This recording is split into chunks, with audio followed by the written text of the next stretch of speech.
നിയമസഭാ മണ്ഡലത്തിൽ തെരഞ്ഞെടുപ്പ് ചർച്ചകൾ സജീവമാകുമ്പോൾ കോൺഗ്രസും അവരുടെ പുതിയ വക്താവായി മാറിയ സന്ദീപ് വാര്യറും വീണ്ടും വിദ്വേഷ രാഷ്ട്രീയത്തിന്റെ വഴിയിലേക്ക് വഴുതി വീഴുകയാണ്. വികസനവും ജനപ്രശ്നങ്ങളും ഉയർത്താൻ കഴിയാത്ത അവസ്ഥയിൽ വ്യക്തിഹത്യയും പഴയ ആരോപണങ്ങളും കുത്തിപ്പൊക്കിയാണ് കോൺഗ്രസ് തവനൂരിൽ രാഷ്ട്രീയ നിലനിൽപ്പ് ഉറപ്പിക്കാൻ ശ്രമിക്കുന്നത്. സ്ഥാനാർത്ഥിത്വം സംബന്ധിച്ച ചർച്ചകൾ ഔദ്യോഗികമായി ആരംഭിക്കുക പോലും ചെയ്തിട്ടില്ല. ഈ ഘട്ടത്തിൽ തന്നെ ഉണ്ടായ അസ്വസ്ഥത കോൺഗ്രസിന്റെ രാഷ്ട്രീയ ദാരിദ്ര്യവും ഭയവും തുറന്നു കാട്ടുന്നതാണെന്ന വിലയിരുത്തലും ശക്തമായിരിക്കുകയാണ്. തവനൂരിലെ സ്ഥാനാർത്ഥിത്വം സംബന്ധിച്ച് KT ജലീലിനെ ലക്ഷ്യമിട്ട് സന്ദീപ് വാര്യർ ഉന്നയിച്ച ആരോപണങ്ങൾക്ക് ശക്തമായ മറുപടിയായാണ് ജലീൽ രംഗത്തെത്തിയത്. കഴിഞ്ഞ 5 വർഷം മണ്ഡലത്തിൽ അപ്രത്യക്ഷനായ ജനപ്രതിനിധി എന്ന ആരോപണം ഉന്നയിച്ച വാര്യർ കോൺഗ്രസ് സ്ഥാനാർത്ഥിയെ ഔദ്യോഗികമായി പ്രഖ്യാപിക്കുന്നതിന് മുൻപേ ജലീൽ ഇത്ര പരിഭ്രാന്തനാകുന്നത് എന്തിനാണെന്നാണ് ചോദിക്കുന്നത്.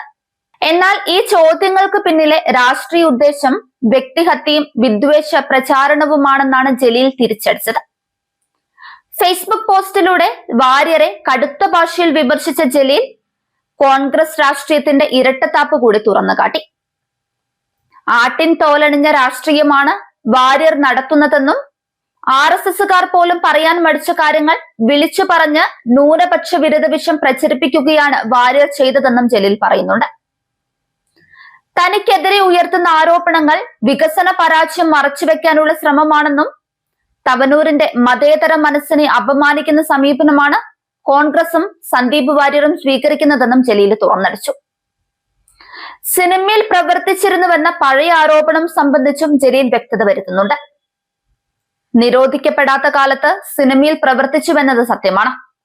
എന്നാൽ ഒരിക്കലും ക്രൂരമായ ചിന്താഗതികളോ മനുഷ്യവിരുദ്ധ ആഹ്വാനങ്ങളോ താൻ നടത്തിയിട്ടില്ലെന്നും വാര്യർ പറയുന്ന തരത്തിലുള്ള വംശീയ വിദ്വേഷ രാഷ്ട്രീയത്തിന് താൻ ഒരിക്കലും കൂട്ടുനിൽക്കില്ലെന്നും ജലീൽ തുറന്നടിച്ചു.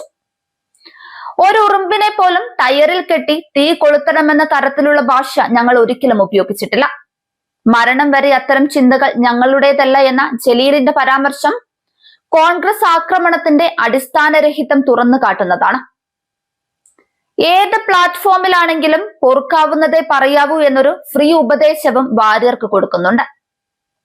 മറക്കാവുന്നതേ എഴുതാവൂ എന്നും താങ്കളെക്കാൾ വലിയ BJPക്കാരായ ശ്രീധരൻ പിള്ളയോ മുകുന്ദൻ ജിയോ പത്മനാഭനോ എന്തിന് സാക്ഷാൽ ശോഭാ സുരേന്ദ്രൻ പോലും വാര്യർ പറഞ്ഞതുപോലെ പറഞ്ഞതായി കേട്ടുകേൾവിയില്ല. ഞാൻ വേണ്ട തവനൂരിൽ താങ്കളെ നേരിടാൻ എന്നും ജലീൽ പറയുന്നുണ്ട്. LDF നിർത്തുന്ന ഏത് സ്ഥാനാർത്ഥിക്കും തവനൂരിൽ താങ്കളെ നിഷ്പ്രയാസം മറികടന്ന് വിജയക്കൊടി പറിക്കാനാവും. താങ്കൾ എഴുതി വെച്ചോളൂ. വർഗീയതയും വംശീയ വിദ്വേഷവും മനസ്സിൽ കൊണ്ട് നടക്കുന്നവരെ തൂത്തെറിഞ്ഞ മണ്ണും മനസ്സുമാണ് തവനൂരിന്റേത്. ഉശിരുണ്ടെങ്കിൽ വരും.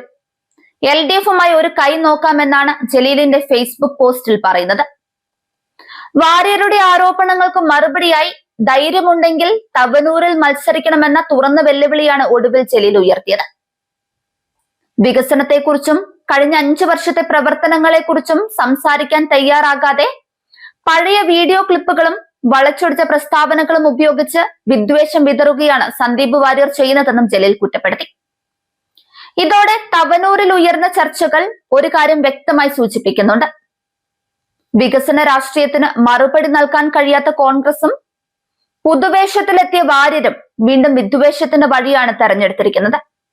എന്നാൽ മതേതര ബോധവും രാഷ്ട്രീയ വിവേകവുമുള്ള തവനൂരിലെ ജനങ്ങൾ ഈ നാടകങ്ങൾ തിരിച്ചറിയുമെന്നും വികസനത്തിന്റെയും രാഷ്ട്രീയ സത്യസന്ധതയുടെയും പക്ഷത്ത് തന്നെയായിരിക്കും അവരുടെ വിധിയെന്നും ജലീൽ ഉറച്ച സ്വരത്തിൽ തന്നെ പറയുന്നുണ്ട്.